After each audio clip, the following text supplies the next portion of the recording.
Praise God.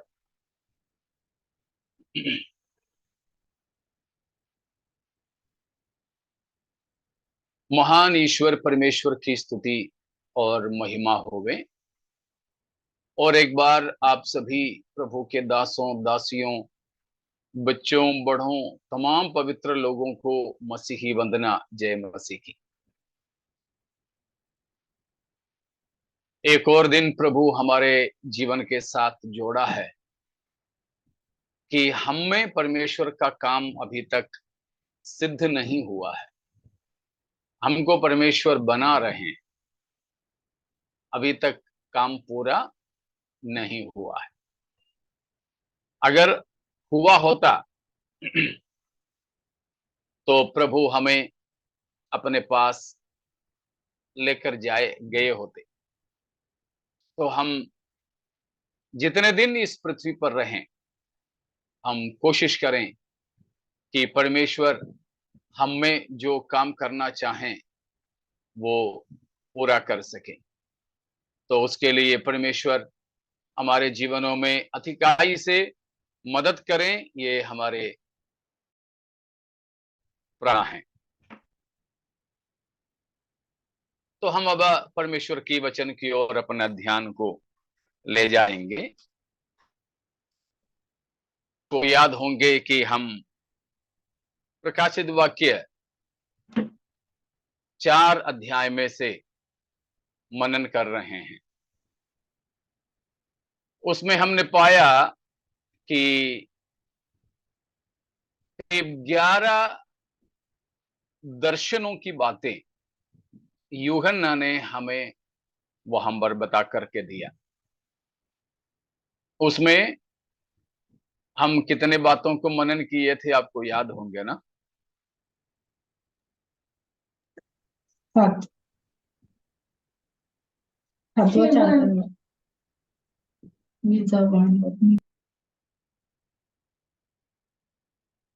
सबसे आखिरी बात हम क्या मनन किए थे? बिजली बादल, बिजली की गर्जन। हाँ, परमेश्वर के सिंहासन से बिजली चमक रही है, गर्जन की, बादल गरजने का आवाज आ रहा है। हमने उसके मतलब को पिछले हफ्ता देखे थे। याद होंगे ना क्या क्या था? सामर्थ्य और महिमा। परमेश्वर की सामर्थ और महिमा का प्रदर्शन है बिजली चमकना और बादल गरजने की आवाज आना। परमेश्वर की महिमा को प्रकट कर रहे हैं, क्योंकि परमेश्वर के सिंहासन से निरंतर परमेश्वर की महिमा का प्रकटीकरण होता रहता है। या दूसरी बात हमने मनन किए थे बिजली और गर्जन का।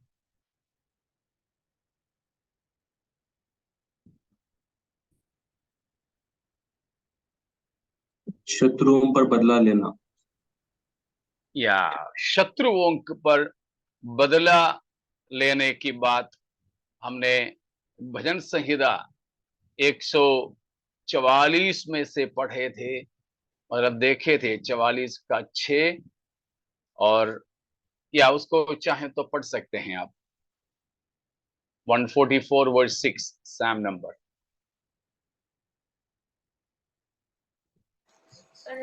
बिजली कड़काकर बितर कर दे, अपने तीर चलाकर उनको घबरा दे।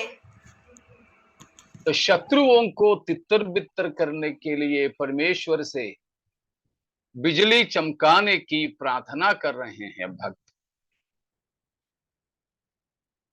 ठीक है, हमने निर्गमन 19 की 16 में से देखे थे।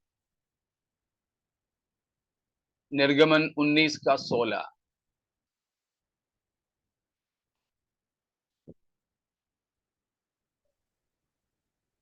जब तीसरा दिन आया तब भोर होते ही बादल गरजने और बिजली चमकने लगी और पर्वत पर काली घटा छा गई। फिर नरसिंगे का बड़ी भारी शब्द हुआ और छावनी में जितने लोग थे सब कांप उठे। परमेश्वर की उपस्थिति का एक भयानक एहसास है। परमेश्वर की उपस्थिति का एक डरावनी एहसास है। A dreadful feeling, an experience of the presence of God. उसी बात को इब्रानियों 12 अध्याय की 18वां पद में 18 और 19 पद में हम पढ़ते हैं। इब्रानियों 12 का 18 और 19। तुम तो उस पहाड़ के पास जो छुआ जा सकता था और आग से प्रज्वलित था और काली घटा और अंधेरा और आंधी के पास और तुरही की ध्वनि और बोलने वाले के ऐसे शब्द के पास नहीं आए, जिसके सुनने वालों ने विनती की कि अब हमसे और बातें न की जाएं। 21 तक पढ़िए बेटा, 21 तक। क्योंकि वे उस आज्ञा को न सह सके। यदि कोई पशु भी पहाड़ को छुए तो उस पर पत्थरवा किया जाए। और वह दर्शन ऐसा डरावना था कि मूसा ने कहा, मैं बहुत डरता और कांपता हूँ। तो यह जो निर्गमन 19 में हमने पढ़ा बात है, उसको यहां प्रेरित उठा करके कह रहा है। वो क्या था? परमेश्वर की भयानक उपस्थिति का एहसास दिलाता था कि परमेश्वर की उपस्थिति से लोग डरें। ये डर ऐसा डर होना चाहिए, रेवरेंशियल वर्शिपफुल फियर, आराधना का भय। ये वो भय नहीं जो चोर पुलिस से डरता है। ये वो भय नहीं कोई मारने वाला किसी को मारने आ रहा हो, लेकिन ये वो भय है जिससे हमको परमेश्वर के प्रति भक्ति और आराधना हमारे अंदर उत्पन्न हो जाए। तो ये बिजली चमकना, बादल गरजना परमेश्वर की आराधना के योग्यता को दर्शाता है। वो है एक भयानक परमेश्वर की उपस्थिति। परमेश्वर की उपस्थिति का एहसास दिलाता है। मूसा तक डर गया था। इस्राएली लोगों ने बोला, अब परमेश्वर हमसे बातें ना करें। ये सब निर्गमन 19 अध्याय में हमें देखने को मिलता है कि उन लोगों ने बोला कि मूसा हमसे बातें करें, लेकिन परमेश्वर हमसे बातें ना करें। उतना तक वे परमेश्वर की उस उपस्थिति से, बादल और बिजली चमकने की दर्शन और आवाज से लोग डर गए थे। उतना तक वे डरे हुए थे। तो परमेश्वर की उपस्थिति का एक भयानकता को हम यहाँ पर देखते हैं। वो परमेश्वर की आराधना की योग्यता को दर्शाता है। उससे प्रभु की आराधना लोग करें और परमेश्वर की उपस्थिति को, परमेश्वर की महिमा को ये बादल गरजने से और बिजली चमकने से हम समझ सकते हैं। इतना तक समझ में आ गया ना? इतने में कोई शक है तो आप पूछ सकते हैं।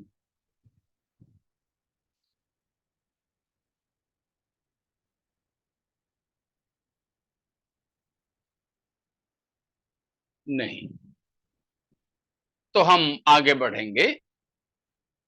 यूहन्ना प्रकाशित वाक्य 4 अध्याय में देखा हुआ अगला दर्शन हम उसकी 5वां पद में देख सकते हैं। 4:5 प्रकाशित वाक्य। उस सिंहासन में से बिजलियां और गर्जन निकलते हैं और सिंहासन के सामने आग के 7 दीपक जल रहे हैं। वे परमेश्वर की 7 आत्माएं हैं। अगला दर्शन है परमेश्वर की 7 आत्माएं। परमेश्वर के सिंहासन से जुड़े जुड़े हम देखते हैं। तो परमेश्वर के आत्मा परमेश्वर पिता के सिंहासन से लगे लगे जुड़े जुड़े हम देखते हैं। उसका मतलब जहां परमेश्वर की सिंहासन है, परमेश्वर की उपस्थिति है, वहां किसका भी उपस्थिति हम पा सकते हैं? पवित्र आत्मा की उपस्थिति। यहां पर लेकिन जो 7 आत्मा करके बताया, उसका मतलब हम पहले अध्याय की 4 पद में सीखे थे, याद होंगे ना? दोहराने की जरूरत है। 1:4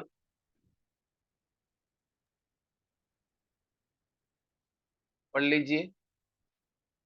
यूहन्ना की ओर से आसिया की कलीसियाओं के नाम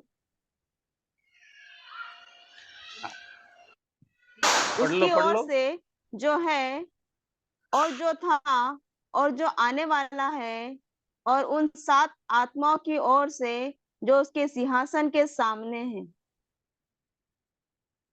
हमने पहले अध्याय 1 जो 4 से लेकर पढ़े थे, वहां देखा जो है, जो था और जो आने वाला, वो परमेश्वर को दर्शाता है।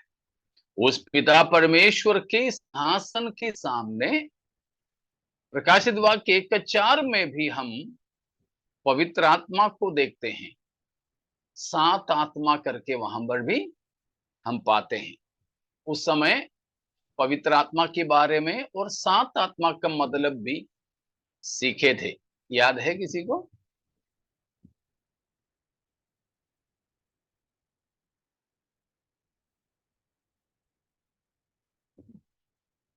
नहीं?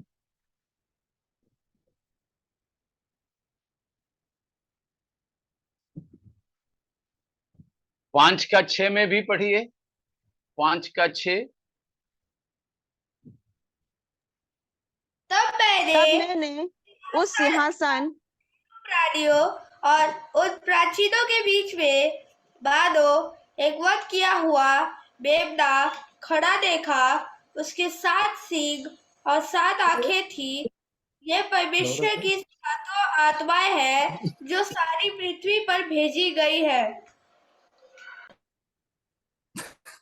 हाँ, तो वहां पर भी हम देखते हैं परमेश्वर की मेमना। कौन है मेमना? यीशु मसीह। यीशु मसीह। उस परमेश्वर की मेमना का 7 सींग और 7 आंखें। 7 सींग और 7 आंखें, वह किसको दर्शाते हैं?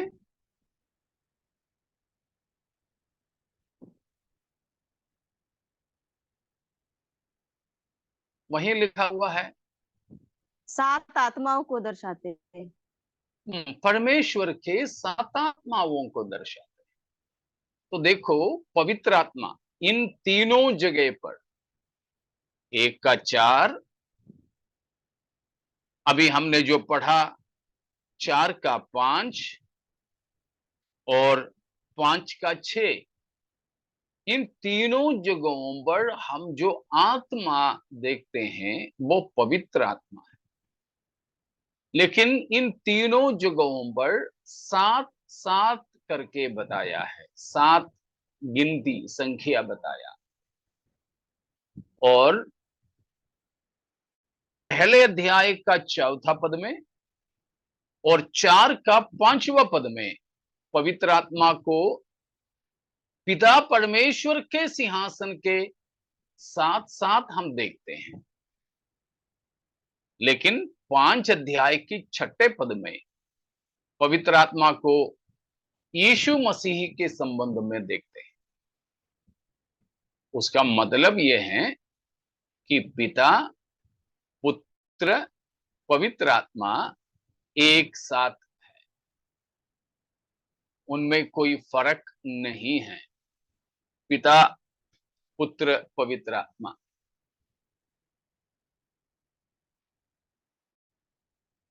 अब बात रह गई 7 आत्मा का मतलब। किसी को याद आया? अभी तक हमने 1-4 में 7 का मतलब सीखे थे। परिपूर्ण, संपूर्ण। हाँ यशया बिल्कुल, 11:2 का। जी बिल्कुल। यशाया 11 अध्याय उसका दूसरा पद से उस 7 का एक सूचना पाए थे। भूल गए आप किसी के लिए, या फिर जो नए आए हैं आपके लिए भी उस वचन एक और बार पढ़ें। 11 का 2।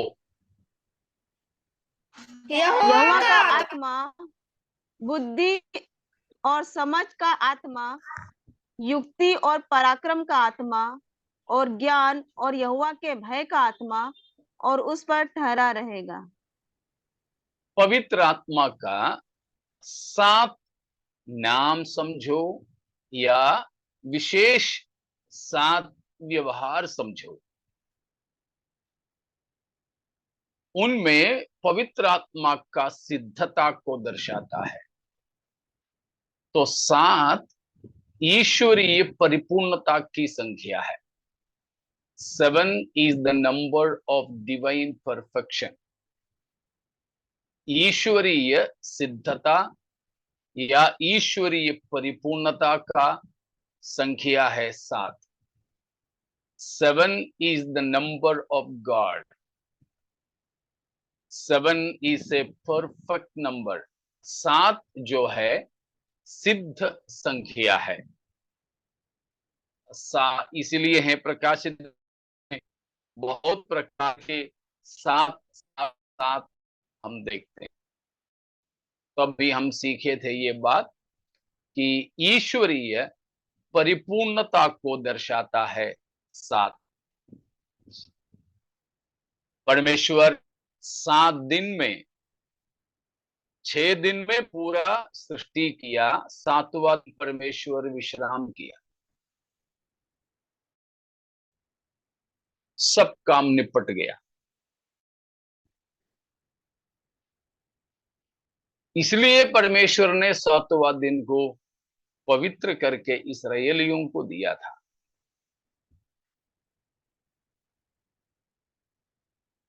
और प्रभु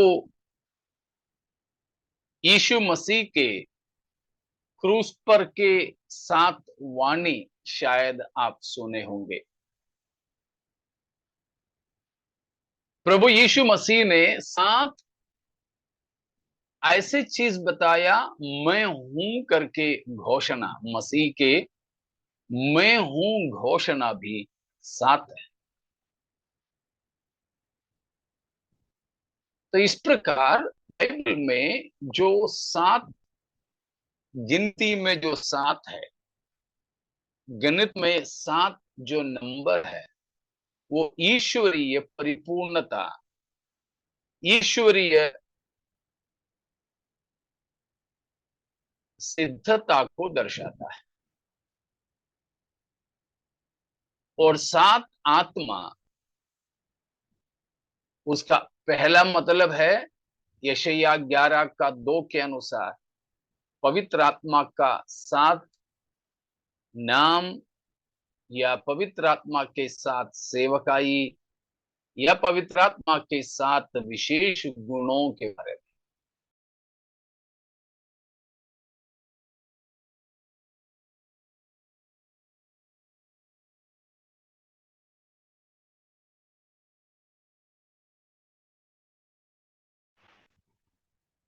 आवाज आ रही है ना?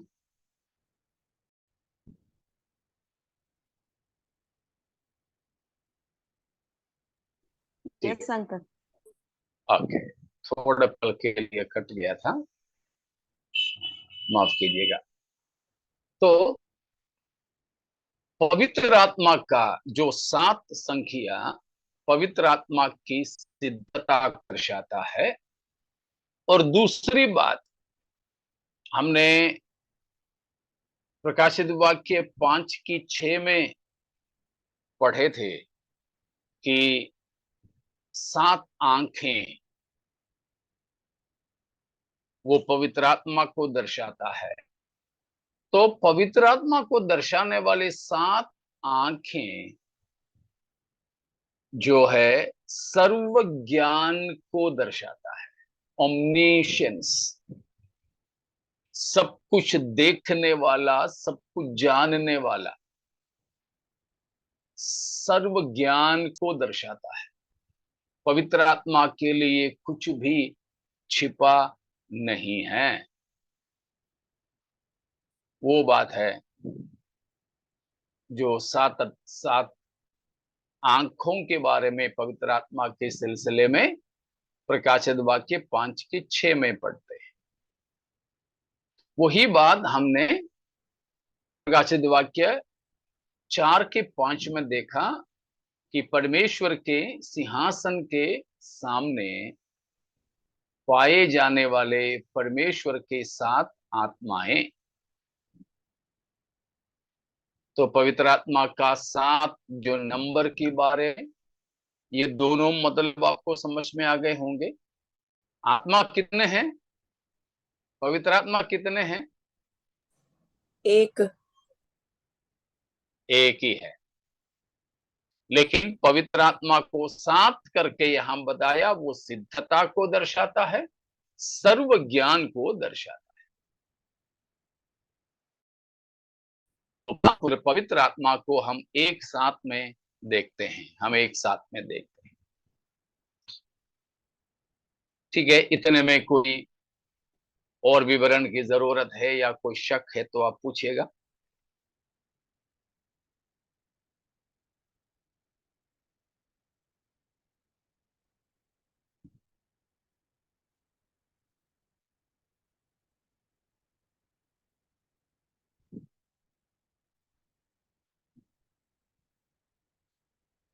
ठीक है, अगर कुछ नहीं तो हम आगे बढ़ें।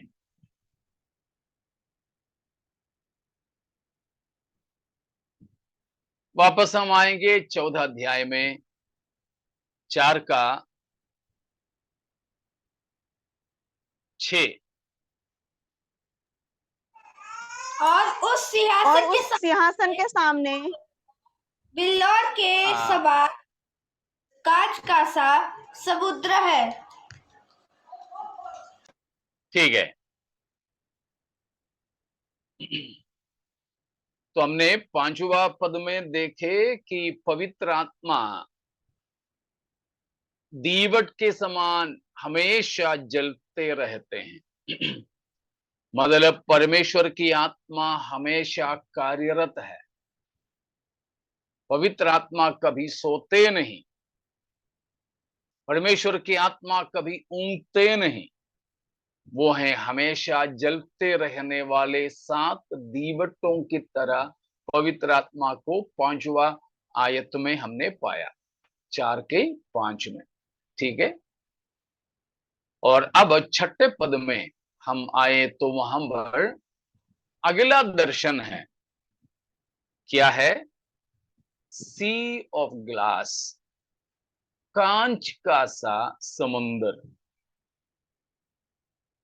कांच का सा समुंदर।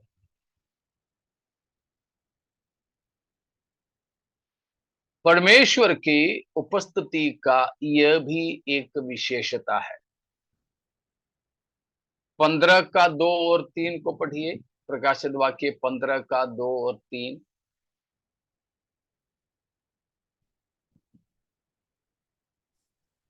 तब मैंने आग मिले हुए कांच का सा एक समुद्र देखा, और जो लोग उस पशु पर और उसकी मूर्ति पर और उसके नाम के अंक पर जयवंत हुए थे, उन्हें उस कांच के समुद्र के निकट परमेश्वर की वीणाओं को लिए हुए खड़े देखा। अब चलिए यरूशलेम मंदिर में जो सुलेमान ने बनवाया था, पहला राजा 7 अध्याय वहां पर है, सुलेमान मंदिर को बनाता है। उसकी वैसे तो 23वां पद से आगे हमें देखने को मिलता है, वो पूरा तो हम पढ़ने के लिए समय फिलहाल नहीं निकालेंगे, लेकिन वहां पर आप बाद में पढ़ के देख लीजिएगा। खासतौर पर उसकी 23 से 45 तक की पदों में यरूशलेम मंदिर में सुलेमान राजा ने क्या क्या बनवाया था उसके बारे में वहां पर लिखा हुआ है। वहां पर भी ये बात हमें देखने को मिलता है कि यरूशलेम मंदिर में एक ऐसा, वहां समुद्र तो नहीं बना सकते हैं, लेकिन एक पीतल की एक टंकी जैसा पानी से भरा हुआ एक चीज वहां पर भी बना करके रखे थे। इसीलिए था कि यरूशलेम मंदिर में सेवकाई के लिए आने वाले याजक लोग नहा धोकर ही तो आते हैं जरूर, लेकिन वहां पर आके भी उन्हें एक कार्मिक धुलाई करना था, शुद्धिकरण को दर्शाने वाली बात। वो जो तांबे का पानी भर के रखने वाला चीज को वो उसका देखो 23 से लेकर की पदों में है, लेकिन उसकी 25 को पद को पढ़िए। और वह बाहर बने हुए बैलों पर रखा गया, और जिनमें से 3 उत्तर और 3 पश्चिम और 3 दक्षिण और 3 पूर्व की ओर मुंह किए हुए थे, और उन ही के ऊपर हौज था, और उन सबों का पिछला अंक भीतर की ओर था। उसके 23वें पद ही पढ़ लीजिए अब। फिर उसने एक ढाला हुआ एक बड़ा हौज बनाया, और एक छोर से दूसरे छोर एक क्या है, एक ढाला हुआ हौज बनाया, होज, ठीक है, ढाला हुआ होज बनाया। हाँ, उसका आगे पढ़ो।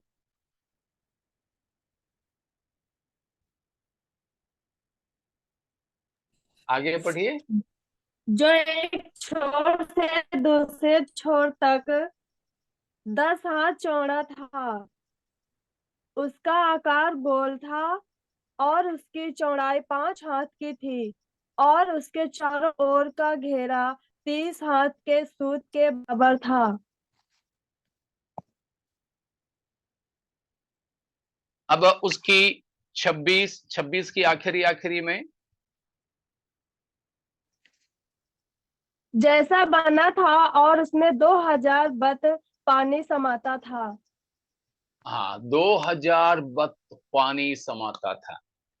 तो 23वां पद से लेकर उसके बारे में लिखा है, एक ढाला हुआ ना, ऐसा था ना, एक ढला हुआ ना एक हौज बना और 10 हाथ लंबा था और गोल आकार का 2000 बत पानी उसमें आता था। आपको याद होंगे परमेश्वर ने मूसा को जब पहाड़ के ऊपर बुलाया, वहीं रख कर मंदिर बनाने का सब नक्शा बताया। मूसा ने पहले तो मिलाप वाला तंबू बनाया। तंबू तो वे लोग चल रहे थे इसीलिए तंबू बनाया टेम्पररी। लेकिन जब वे कनान देश में वायदे के देश में ठहरने लगे तो फिर तंबू की जरूरत नहीं, मंदिर बनाया, पक्का मंदिर। लेकिन वहां का काम पूरा बिल्कुल बराबर था। तो परमेश्वर ने मूसा को जो नक्शा दिखाया उस नक्शे के अनुसार ही ये सब कुछ बनाया। वो नक्शा कहां का दर्शाया था?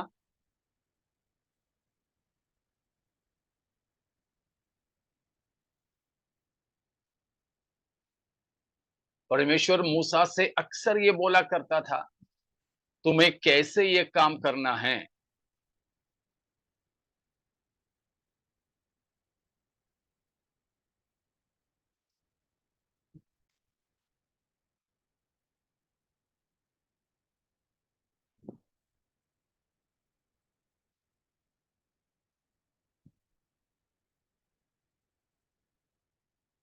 निर्गमन की पुस्तक 39 का 26 अर्थात बागे पढ़ो पढ़ो। अर्थात बागे के नीचे वाले घेरे के चारों ओर एक सोने की घंटी और एक अदार, फिर एक सोने की घंटी और एक अदार लगाया गया कि उन्हें पहिरे हुए सेवा टहल करे, जैसे यहोवा ने मूसा को आज्ञा दी थी। जैसे यहोवा ने मूसा को आज्ञा दी। 29 की आखिरी में भी हम वही पढ़ते हैं, 31 की आखिरी में भी हम वही पढ़ते हैं, ठीक है ना। और 32 में हम वही पढ़ते हैं। तो इस प्रकार आप निर्गमन की आखिरी अध्याय पढ़ोगे तो कई बार यह लिखा हुआ हमें मिलेगा कि परमेश्वर ने जिस प्रकार मूसा को आज्ञा दी वैसे ही। तो परमेश्वर के साथ में मूसा जब 40 दिन और 40 रात उपवास किया था, उस समय परमेश्वर ने ये सारे भवन निर्माण का दर्शन दिखाया था।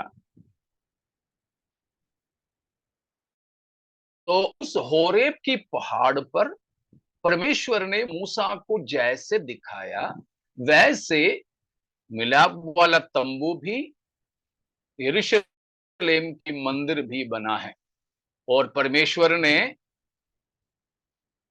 उस होरेब की पहाड़ के ऊपर मूसा को रख करके कहां का दर्शन दिखाया था?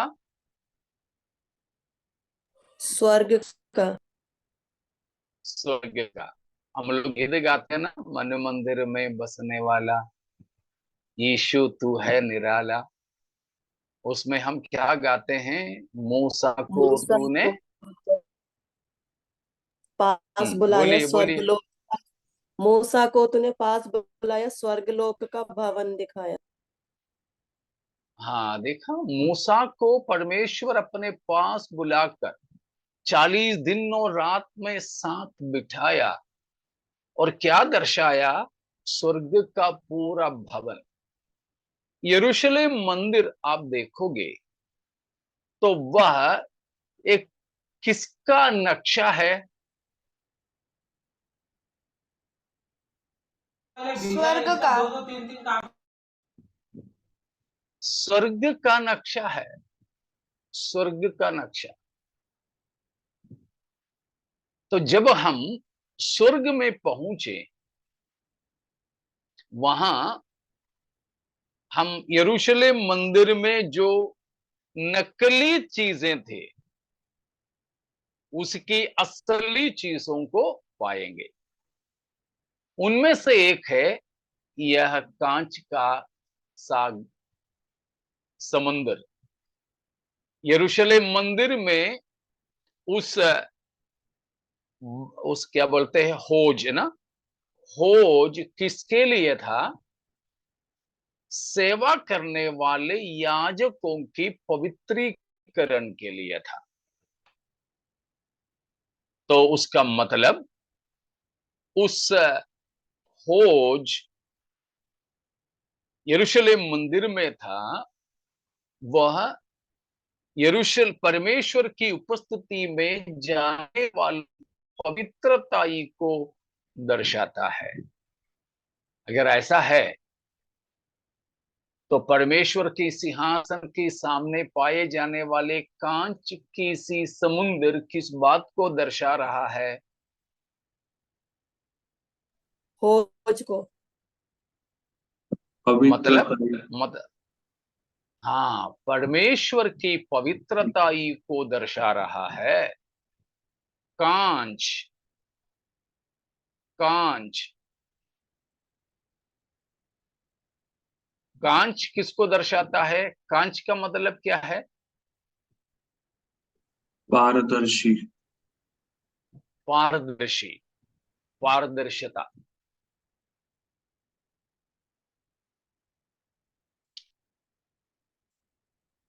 इक्कीस अध्याय में भी चलिएगा, एक बार जाकर के हम आएंगे। प्रकाशित वाक्य 21 अध्याय की 21वां वचन, 21 का 21। 12 फाटक 12 मोतियों के थे।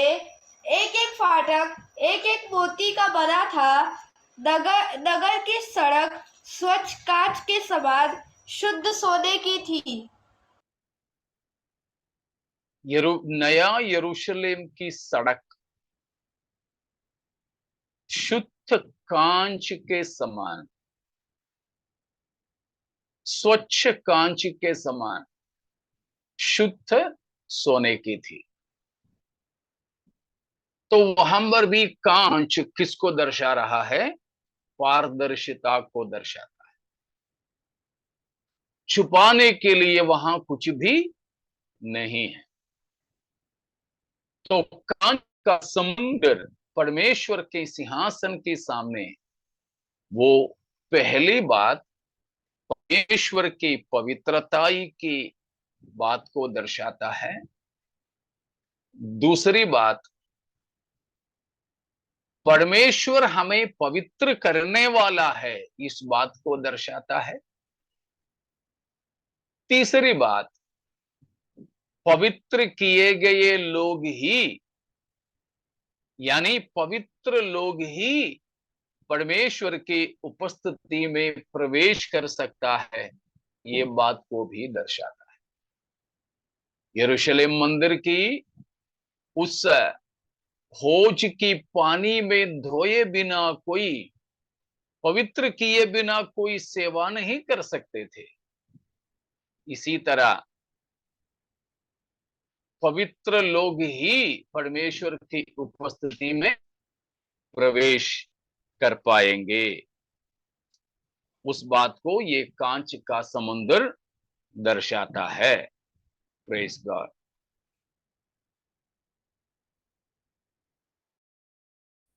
उसी के साथ में उस बात को समझने के लिए पढ़िएगा इब्रानियों 9 का 23। इब्रानियों 9:23।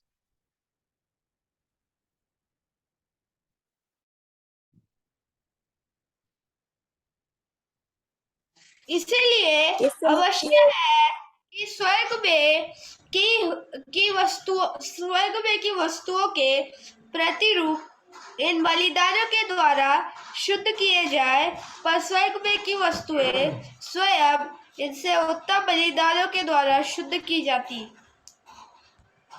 तो पृथ्वी में यरूशलेम मंदिर की वस्तुएं कैसा है करके वहां लिखा है, स्वर्ग में की वस्तुओं के प्रतिरूप है।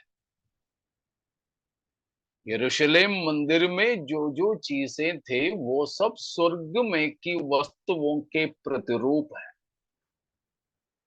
तो ये जो कांच का समुद्र भी असली है, उसका प्रतिरूप था यरूशलेम मंदिर का हौज, जिसमें करीब 2000 बत्ते पानी आ जाता था। तो वो पवित्रीकरण की जरूरत को, हमारे स्वर्ग में पहुंचने वालों के पवित्रीकरण की जरूरत को दर्शाते हैं और परमेश्वर की परम पवित्रताई को भी दर्शाता है। पिछले रविवार कल हम लोग चर्च में पढ़े और मनन किए हुए एक वचन और पढ़ करके हम उस भाग को छोड़ेंगे। प्रकाशित वाक्य 21 की आखिरी वचन, प्रकाशित वाक्य 21 की आखिरी वचन। परंतु उसमें कोई अपवित्र वस्तु या घृणित काम करने वाला या झूठ का गढ़ने वाला किसी रीति से प्रवेश ना करेगा, पर केवल वे लोग जिनके नाम मेमने की जीवन की पुस्तक में लिखे हैं। परमेश्वर के पवित्र नगर में, नया यरूशलेम में कोई अपवित्र वस्तु या अपवित्र व्यक्ति प्रवेश नहीं करेंगे। तो कांच का समुद्र का मतलब परमेश्वर की परम पवित्रताई, दूसरा स्वर्ग पहुंचने वालों के पवित्रताई की जरूरत। जो पवित्र किए गए हैं वे ही प्रभु के राज्य में प्रवेश कर सकेंगे, अपवित्र लोग प्रभु के राज्य में प्रवेश नहीं करेंगे। अगर हम यीशु मसीह पर विश्वास करते हैं, शायद बपतिस्मा भी लिए लेकिन पवित्र जीवन नहीं बिताए, परमेश्वर के राज्य में प्रवेश करना संभव नहीं है। समझ में आ रहा है ना? हम चर्च में जाते हैं, गाना गाते हैं, बाइबल पढ़ते हैं, बपतिस्मा लिए हैं, ये सब सही है, लेकिन पवित्र जीवन के बिना कोई परमेश्वर के राज्य में प्रवेश नहीं कर सकेंगे। वो है समुद्र कांच का जो दर्शाता है। इतना समझ में आ गए? इतने में कोई शक है तो पूछिए।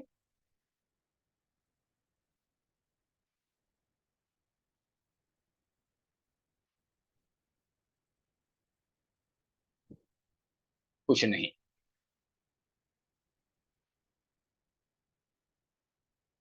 तो प्रभु यीशु मसीह की कलवरी पर बहाया गया लहू मनुष्य को, हर एक मनुष्य को उनके सारे पापों से धोकर शुद्ध करता है।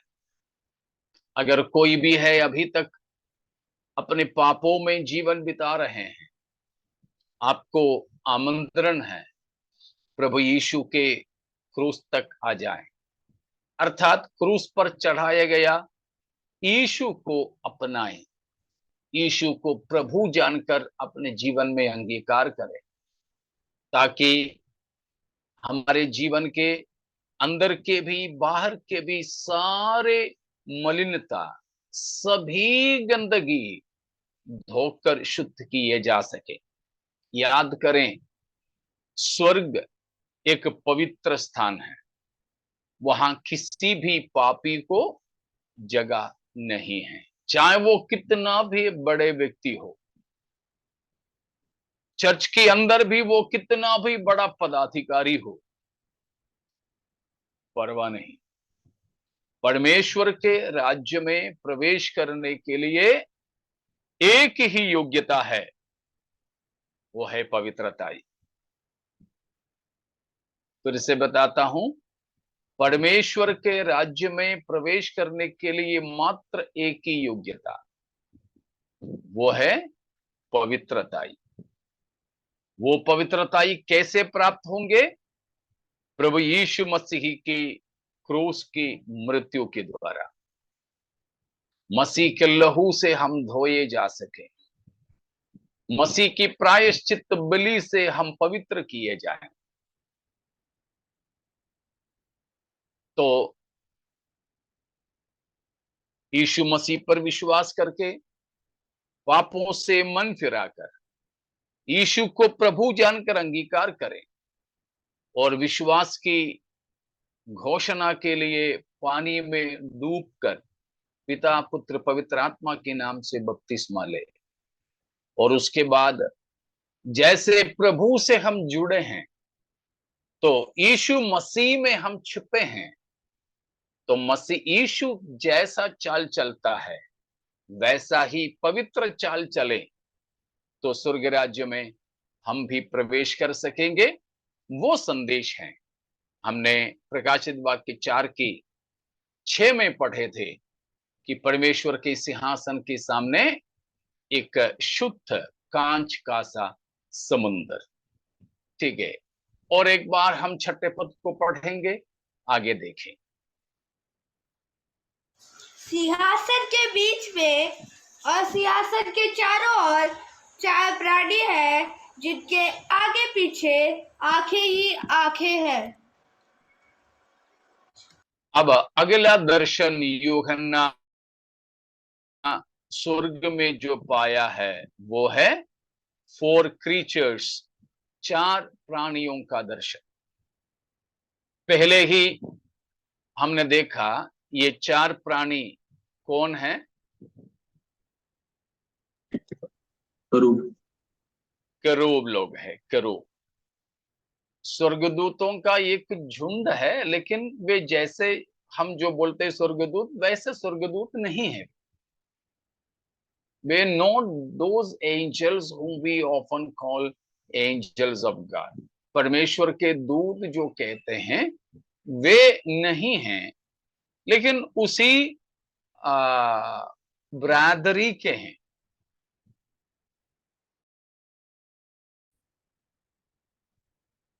ठीक है, 5 का 11 पढ़िएगा। 5 का 11।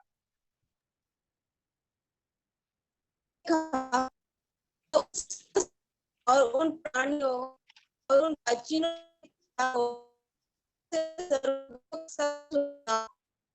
की लाखों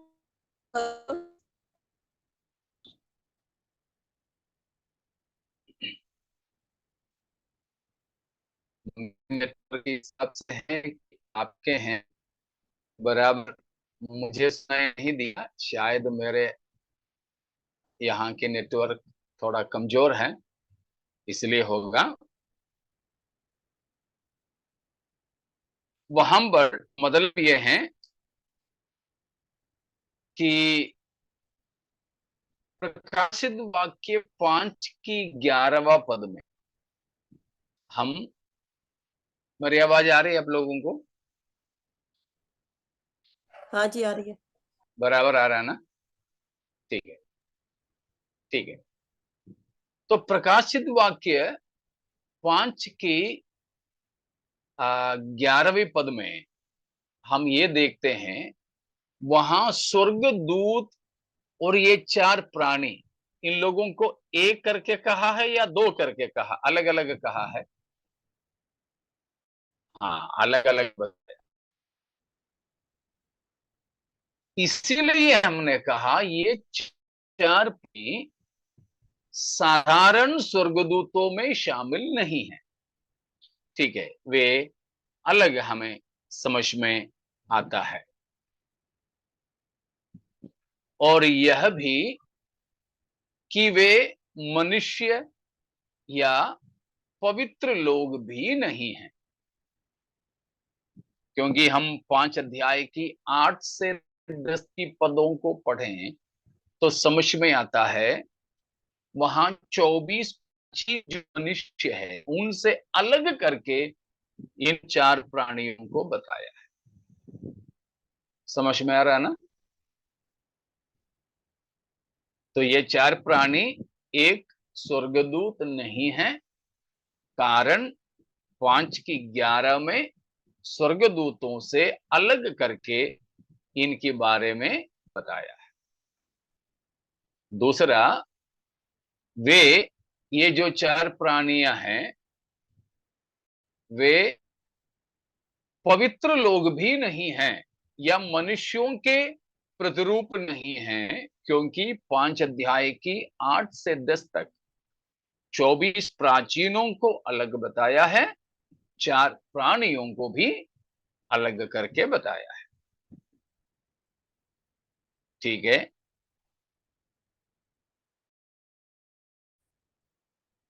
फिर वे कौन हैं? यहेजकेल पहला अध्याय की 14 से 28 तक पदों में हम उनके बारे में पढ़ते हैं।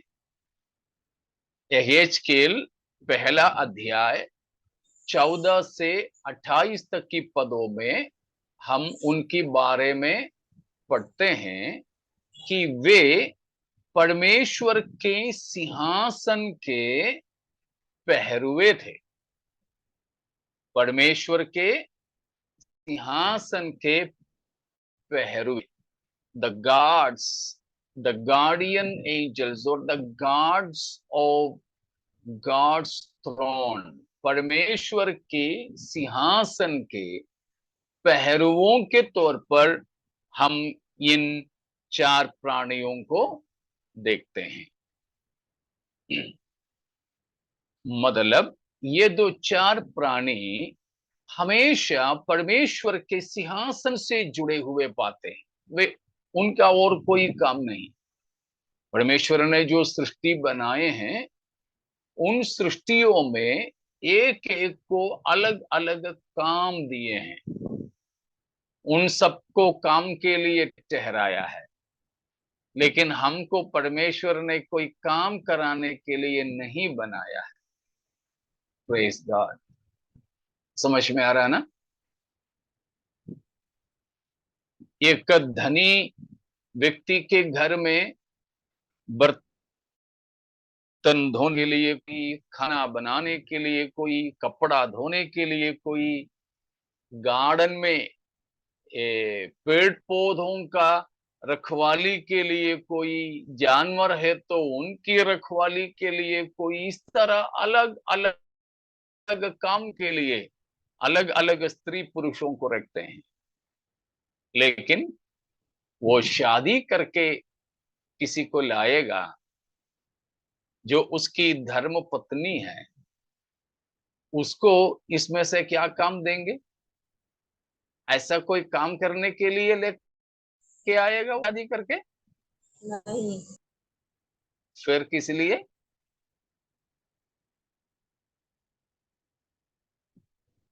अपने साथ रहने के लिए, अपना प्रेम बांटने के लिए।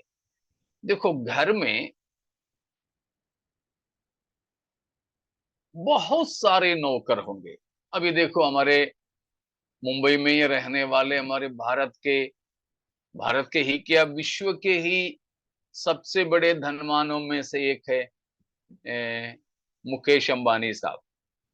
उनके घर में कितने सारे नौकर हैं, उनके घर के अंदर ही अंदर कितने सारे नौकर हैं, उनके कंपनी में कितने सैकड़ों लोग हैं, लेकिन अब उनकी पत्नी का स्थान इन नौकरों के समान है? बिल्कुल नहीं है, बिल्कुल नहीं। इसी तरह परम धन्य विश्व विधाता परमेश्वर ने बहुत सारे सृष्टि बनाया, स्वर्गदूतों से लेकर सराफियों से लेकर, करूबों से लेकर बहुत प्रकार के सृष्टि को रचा, इन सबको रचा एक एक काम के मान से, एक एक की जिम्मेदारी देकर।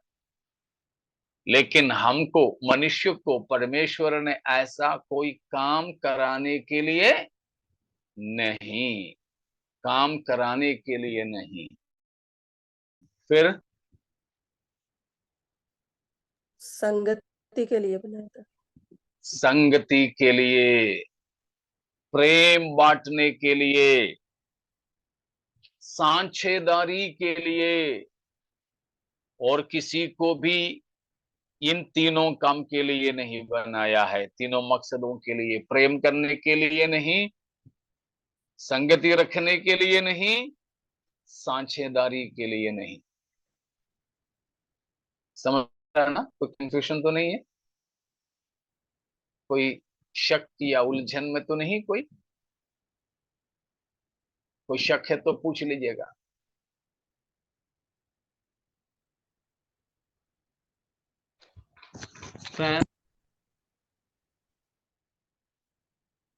हाँ जी, हाँ जी।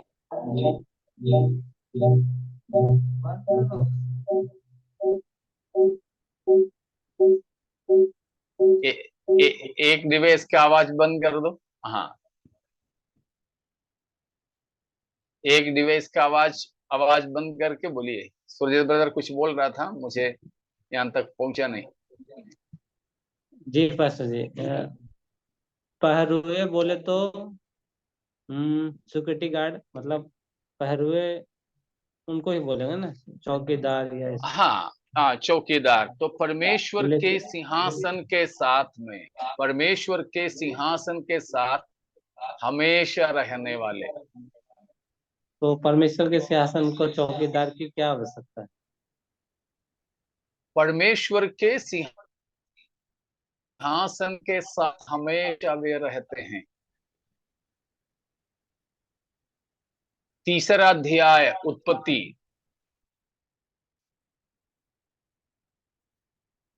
उत्पत्ति, तीसरा अध्याय, उसका 23वां वचन को पढ़ें। इसलिए यहोवा परमेश्वर ने उसको अदन की वाटिका में से निकाल दिया कि वह उस भूमि पर खेती करे जिसमें से वह बनाया गया था। इसलिए आदम को उसने निकाल दिया और जीवन के वृक्ष के मार्ग का पहरा देने के लिए अदन की वाटिका के पूर्व की ओर करूबों को और चारों ओर घूमने वाली ज्वाला में तलवारों को भी नियुक्त कर दिया। यहाँ करूबों को क्या नियुक्त किया? पहरा देने के लिए। पहरा देने के लिए नियुक्त किया। किसकी पहरा? अदन की वाटिका। जीवन, आदन की वाटिका का, खास तौर पर जीवन का वृक्ष का। यह काम किसको सौंपा है? करूबों को। करूबों को। वे किसकी बदले में ये काम कर रहे थे? आदम और हवा। परमेश्वर। आदम हवा के बदले में नहीं, परमेश्वर के बदले में। परमेश्वर के बदले में आदम हवा के विरोध में था। ये हैं करूब, या ये चार प्राणी परमेश्वर की सिंहासन की पहरुए। कहने का मतलब परमेश्वर को सुरक्षा देने वाले नहीं। परमेश्वर के सिक्योरिटी गार्ड का मतलब परमेश्वर को किसी से भी कोई खतरा नहीं है। अगर परमेश्वर को कोई खतरा है कहीं से या किसी से, तो फिर परमेश्वर नहीं है। लेकिन ये करूबों को परमेश्वर, ईश्वरीय चीजों की पहरुए ठहराते हैं। इसीलिए हैं पुराना नियम में परमेश्वर का एक नाम है। इसी सिलसिले में किसी को याद आ रहा है तो बताइए।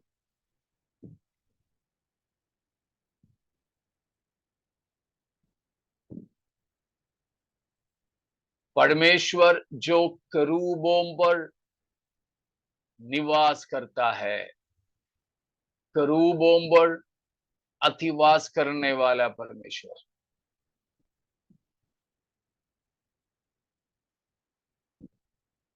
यरूशलेम मंदिर में अच्छा का हम संदेश। क्या देखते हैं? हाँ, परमेश्वर वाचा का के संदूक। वाचा वाचा का संदूक, मतलब अति पवित्र स्थान में किसको बना के रखे हैं? 2 करूब, है ना?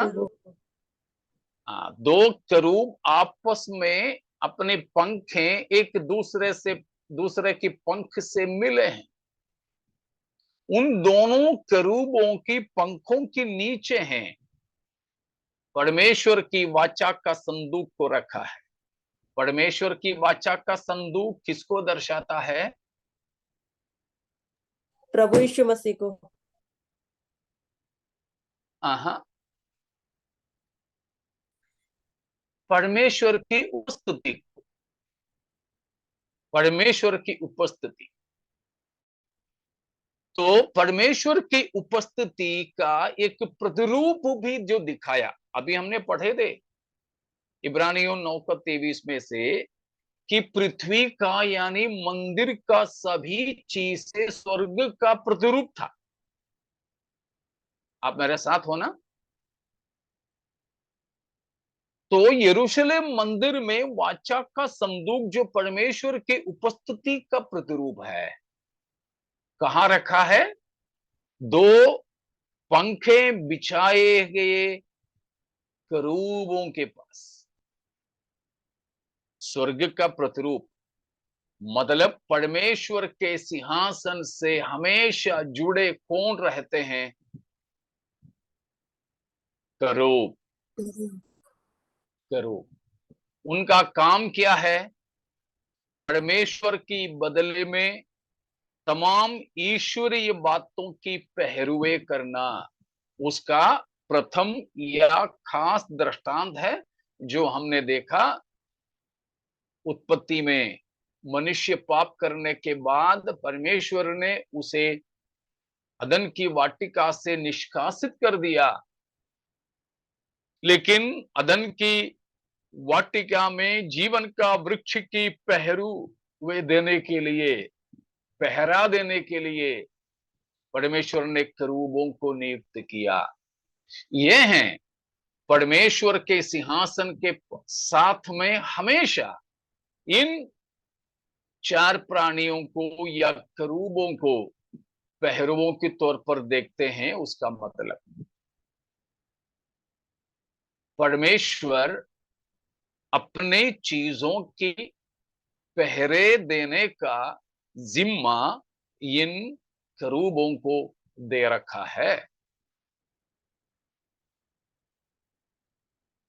ठीक है, वो समझ में आ गए? परमेश्वर को किसी से कोई खतरा नहीं है। ठीक है, और कुछ?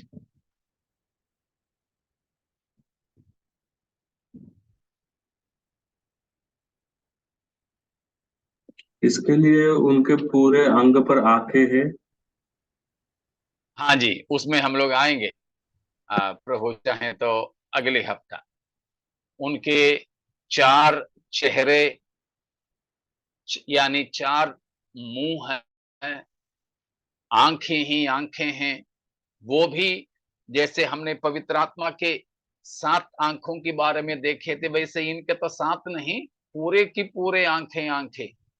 उनको ये आगे पीछे बिना मुड़े सब कुछ देखने जानने की क्षमता दे करके परमेश्वर ने उन्हें बनाया है। उनका भी गहरे ज्ञान को इस आंखों के द्वारा दर्शाता है। इन 4 प्राणियों के बारे में और भी कुछ बातें हमें सीखना है। आज समय समाप्त हो रहा है, तो मैं यहाँ समाप्त करने के लिए चाहूंगा। अगर इसी संबंध में और कुछ शक भी हो तो आप अगले क्लास में पूछ सकेंगे। प्रभु की आगमन में देरी है तो याद रखिएगा। प्रभु चाहे तो हम अगले सोमवार और मंगलवार को दोनों क्लासों में मिलेंगे। तब तक के लिए हम प्रार्थना के साथ में विदा हो जाएं।